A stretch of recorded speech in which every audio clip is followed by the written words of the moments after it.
Hi everyone, it's just a video I hoped I'd never have to shoot, to be honest with you. But last night after the loss to Scunthorpe, I had a conversation with Matt Taylor and we decided to part company.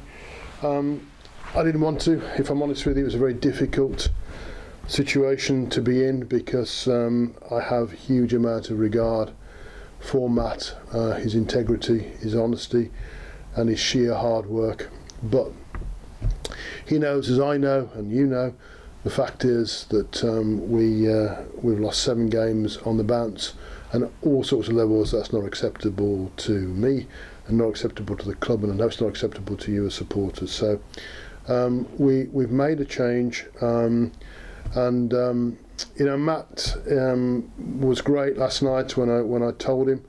He took on the responsibility and the accountability for the performance of the team. But you know, I have to say to you, the responsibility for everything remains with me, not just him, and with everybody else, frankly, in charge of this club. Not just Matt Taylor, but he's the head coach, and unfortunately, he'll be leaving the business with immediate effect. In the interim, I've asked Neil MacDonald and Matt Sadler to take charge of first team affairs, ready for the Tranmere game on Saturday. And that's an interim situation because I've asked Jamie Fullerton to, in fact he's been working already to find the successor to Matthew, and you know, he's well on with that. I spoke to him this morning, so we're cracking on. We'll find the next head coach for Walsall Football Club, which will be a very attractive job, as it always is, and we'll just move on. So in the interim, Neil and Matt Sadler, all I ask is that you give us all the support, continued support that we've had over this it is a very difficult phase. There's no point in me hiding the fact that this is difficult. We are not where I wanted us to be at all, and after we'd beaten Colchester 3-0 on the 11th of December, I thought we were heading absolutely in the right direction. This has come as a real shock and disappointment to me that we've lost 7 games on the bounce, and we should not have done.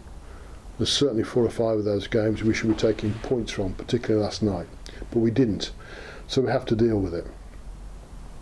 I think the frustration of the fans is, you know, fully understood. You know, I sense it. You know, I share it with you entirely. We've got a lot of emails coming in, which we understand. All I ask, you know, very politely, is if you wouldn't mind desisting from doing that for the time being while we deal with the issues. It would be helpful. I know how you feel, because I feel the same way. I'm frustrated with the performance of our squad on the pitch and the results we've been able to get over the last 7 games. But I am working with the rest of the team here to turn that around, and we will. I hate being where we are in the league, and I will work with the team to make sure we turn it around very, very quickly. So Neil, Matt in the short term, new coach is being sourced as we speak, and I'll keep you informed as and when that develops. In the meantime, thank you for sticking with us, even the fans who are at the miserable event of Scunthorpe last night. Thank you very much, and let's just work and hope and support to get through these difficult times, and the good times will come back, of that I'm sure. So thank you again, and I'll keep you informed as and when the new coach is appointed. Thank you.